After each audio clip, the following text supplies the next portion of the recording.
Hello students, आज का हमारा टॉपिक है प्रोडक्शन पॉसिबिलिटी कर्व पीपीसी, या ऐसे बोल सकते हैं प्रोडक्शन पॉसिबिलिटी फ्रंटियर पीपीएफ। तो जो आज का वीडियो है, अगर उस वीडियो को कंप्लीट हम करते हैं तो हम इन क्वेश्चंस को इजीली आंसर कर सकते हैं। पीपीएफ क्या होता है, इसकी एजम्पशंस क्या होती हैं, मार्जिनल अपॉर्चुनिटी कॉस्ट क्या है, marginal rate of transformation MRT क्या होता है, पीपीएफ की प्रॉपर्टीज़ क्या हैं, शिफ्ट इन पीपीएफ क्या होता है और रोटेशन ऑफ पीपीएफ क्या होता है। So let's start. तो बच्चों, प्रोडक्शन पॉसिबिलिटी कर्व को समझने से पहले जो हम लास्ट क्लासेस में पढ़ चुके हैं कि एक इकोनॉमी का मेन फोकस होता है कि स्केर्स रिसोर्सेज से वो मैक्सिमम से मैक्सिमम नीड्स को सेटिस्फाई कर सके। तो इकोनॉमी उन कॉम्बिनेशन को प्रोड्यूस करना चाहती है जो मैक्सिमम सेटिस्फेक्शन दे। तो उसे जानने से पहले हमें ये जानना ज़रूरी है कि इकोनॉमी अपने रिसोर्सेज से कौन कौन से गुड्स और कितने अमाउंट में प्रोड्यूस कर सकता है। वैसे तो इकोनॉमी में बहुत सारे गुड्स एंड सर्विसेज प्रोड्यूस की जाती हैं, लेकिन समझने के लिए, थोड़ा सा सिंप्लीफाइड करने के लिए हम मान लेते हैं कि सपोज इकोनॉमी के अंदर केवल 2 गुड्स प्रोड्यूस किए जा रहे हैं। इन 2 गुड्स को प्रोड्यूस करने के लिए इकोनॉमी में जो रिसोर्सेज का इस्तेमाल करके जो कॉम्बिनेशन प्रोड्यूस कर सकती है उसे हम कहते हैं प्रोडक्शन पॉसिबिलिटी फ्रंटियर या प्रोडक्शन पॉसिबिलिटी कर्व। तो बच्चों, प्रोडक्शन पीपीएफ क्या होता है? It's a graphical representation because it's a curve और frontier of all possible combination of 2 goods that can be produced with a given resources। हमारे पास जो भी रिसोर्सेज हैं उनसे हम 2 गुड्स को प्रोड्यूस कर रहे हैं।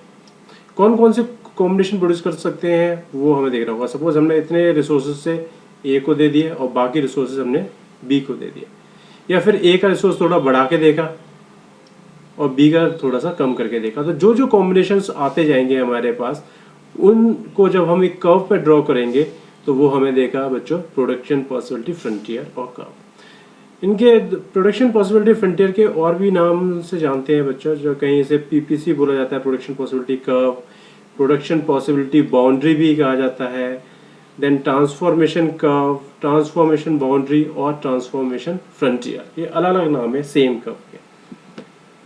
तो इसे और डिटेल में जाने उससे पहले कुछ एजम्पशंस लेके चलेंगे जिसके बेस पे हम ये आगे स्टडी करेंगे। इसे सबसे पहली जो एजम्पशन है बच्चों के, इकोनॉमी के अंदर जो रिसोर्सेज है वो फिक्स्ड है, उसे आप ना बढ़ा सकते हैं ना कम कर सकते हैं।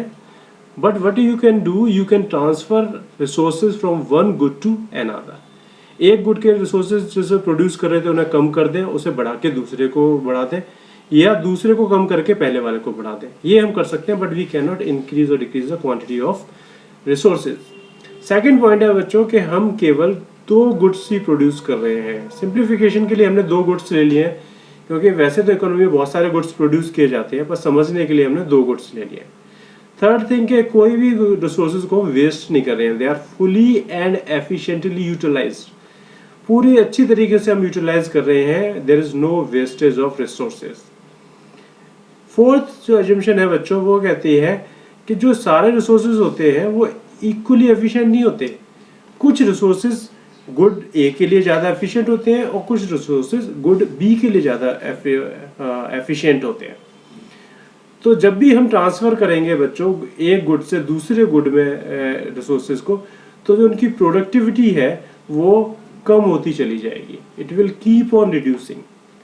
लाइक जो पहला अगर हम रिसोर्स ट्रांसफर कर रहे हैं वो अगर 2 यूनिट बना पाता है तो दूसरा वाला 1 ही बना पाएगा।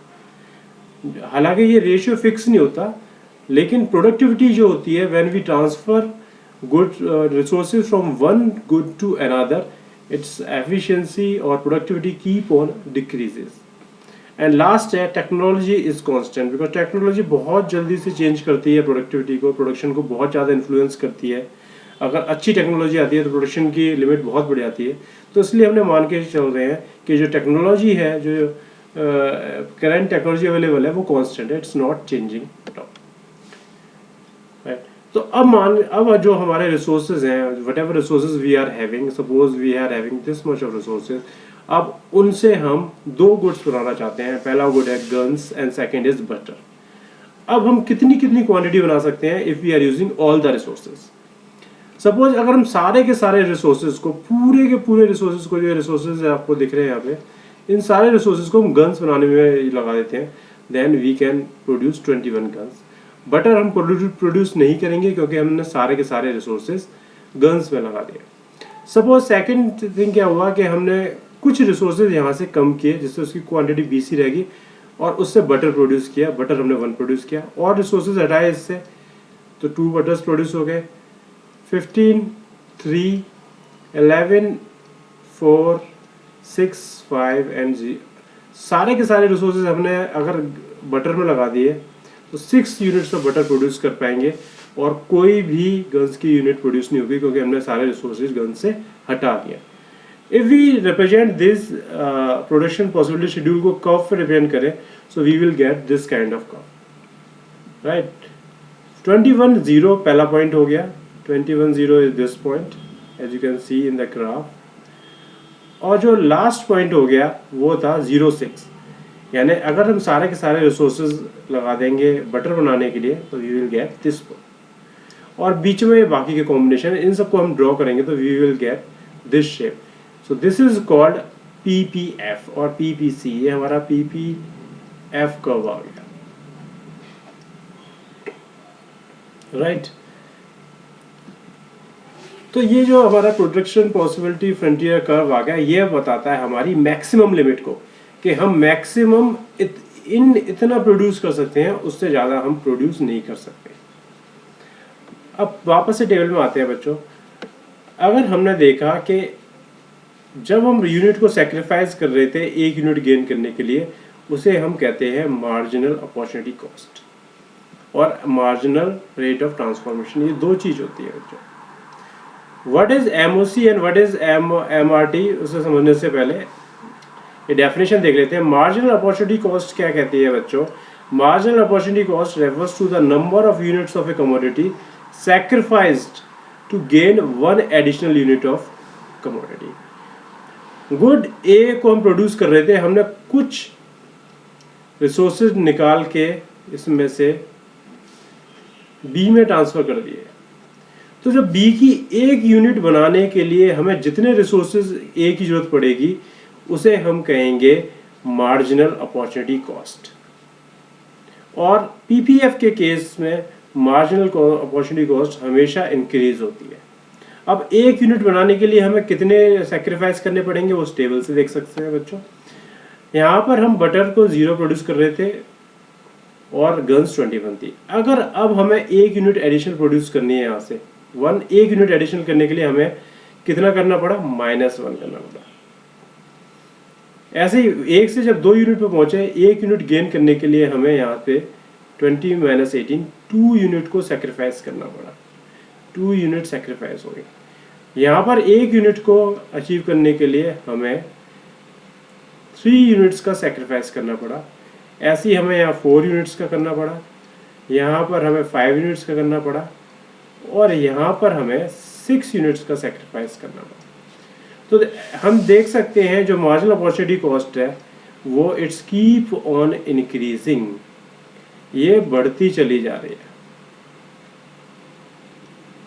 पहले 1 थी, फिर 2 थी, फिर 3 थी, 4 थी, 5 थी, 6। तो जो मार्जिनल अपॉर्चुनिटी कॉस्ट होती है वो बढ़ती चली जाती है। बच्चों दूसरी टर्म होती है marginal rate of transformation. Marginal rate of transformation क्या कहता है? It is the ratio of number of units commodity sacrificed to gain an additional unit of another commodity.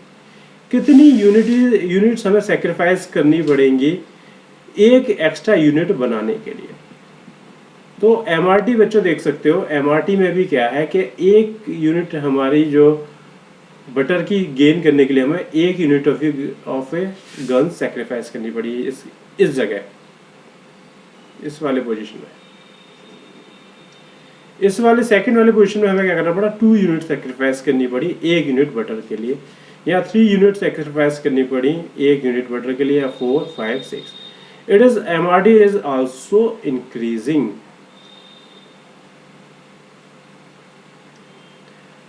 अब बच्चों आप कहोगे कि एमओसी एंड एमआरटी क्या सेम चीज होती हैं? बच्चों जैसा कि आपको पता है एमओसी का मतलब होता है मार्जिनल अपॉर्चुनिटी कॉस्ट, ये कॉस्ट है। तो नॉर्मली इसे हम रुपीज टर्म में, इट्स अ मॉनेटरी वैल्यू। तो एमओसी जो होती है वो मॉनेटरी वैल्यू की फॉर्म में रिप्रेजेंट किया जाता है, और एमआरटी होती है वो नॉर्मली यूनिट्स। हालांकि दोनों की वैल्यू सेम ही आएगी, लेकिन ये ट्रांसफॉर्मेशन शो कर रहा है कि यूनिट्स को कैसे ट्रांसफॉर्म किया जा रहा है।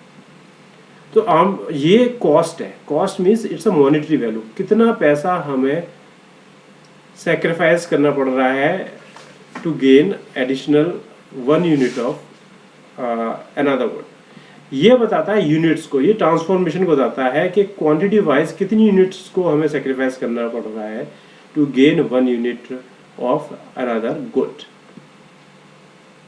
राइट बच्चों, अब हम बात करेंगे प्रॉपर्टीज ऑफ पीपीएफ की। पीपीएफ में हमने देखा कि कर्व से हम देख सकते हैं कि दो चीजें डिफाइन हो रही हैं। पहला, it is sloping downwards and its shape is concave to the origin.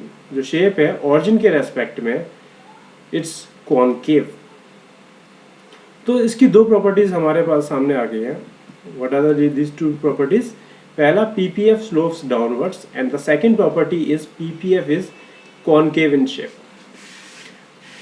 Downward slope क्यों करता है बच्चों? स्लोप डाउनवर्ड का मतलब है कि अगर if you want to gain 1 unit, gain units of B, then you will have to sacrifice the units of ए।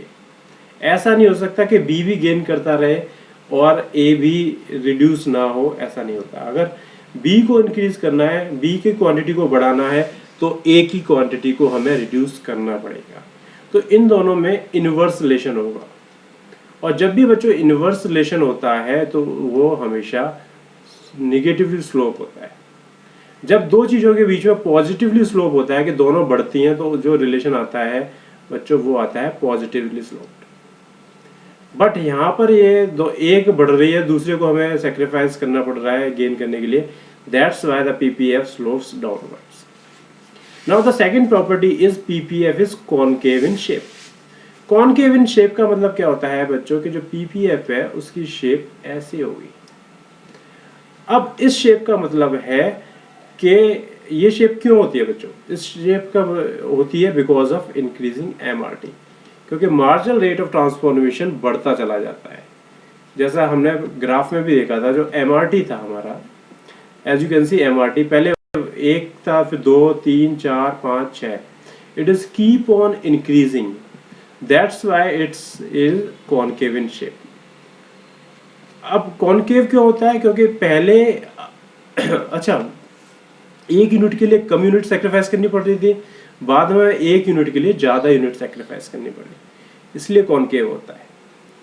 अब एमआरटी बढ़ता क्यों है? Why it is increasing? Same क्यों नहीं रहता बच्चों? सेम इसलिए नहीं होता क्योंकि अगर हम एजम्पशंस की बात करें, go back to this assumption, हमने इस ये 4th एजम्पशंस बच्चों देखी थी। 4th एजम्पशंस क्या कहा था कि जो रिसोर्सेज होते हैं वो इक्वली एफिशिएंट नहीं होते, उनकी जो एफिशिएंसी है वो रिड्यूस होती चली जाती है। कैसे? सपोज गुड ए था और गुड बी था। अब इसमें हमने सारे के सारे रिसोर्सेज ए के अंदर लगा दिए, बी के अंदर रिसोर्सेज नहीं थे। अब हमने क्या करा, कुछ रिसोर्सेज को यहाँ से लगाया। तो जो पहले रिसोर्सेज हमने निकाले उन वो हो सकता है बी में ज़्यादा एफिशिएंट हो, ए में एफिशिएंट ना हो। हम उन्हीं रिसोर्सेज को निकालेंगे, तो इसलिए पहले एफिशिएंसी ज़्यादा होती है। फिर बाद में अगर और रिसोर्सेज निकालने हैं तो फिर और रिसोर्सेज हमने यहाँ से निकालना शुरू किया, उनकी एफिशिएंसी हो सकता है ए में ज़्यादा हो, बी में कम हो। तो इसलिए क्या होगा कि जैसे जैसे हम बी में ट्रांसफर करते जाएंगे, वो ए बनाने में तो बहुत एफिशिएंट थे पर बी में हो सकता है इतने एफिशिएंट ना हो, इसलिए उनकी जो प्रोडक्टिविटी है it will keep on decreases. Productivity बच्चों उनकी डिक्रीज होती जाएगी, इसलिए हमें ज़्यादा से ज़्यादा यूनिट सेक्रीफाइस करनी पड़ेंगी to gain 1 unit. This is the second property of the PPF कि it is concave in shape. Why it is concave in shape? Because of increasing MRT. And why MRT increases? Because the productivity of the resources keep on diminishing when we transfer it from one good to another. Now, some students will ask, sir, can it be a straight line or a convex to the origin? बच्चों to be it a straight line हमें MRT constant माननी पड़ेगी। ये कब straight line हो सकती है? जब एमआरटी हमारी कैसी हो? कांस्टेंट हो। और ये कॉन्वेक्स कब हो सकता है बच्चों? कॉन्वेक्स जब हो सकता है जब एमआरटी हमारी रिड्यूस हो जाए, एमआरटी इज डिमिनिशिंग।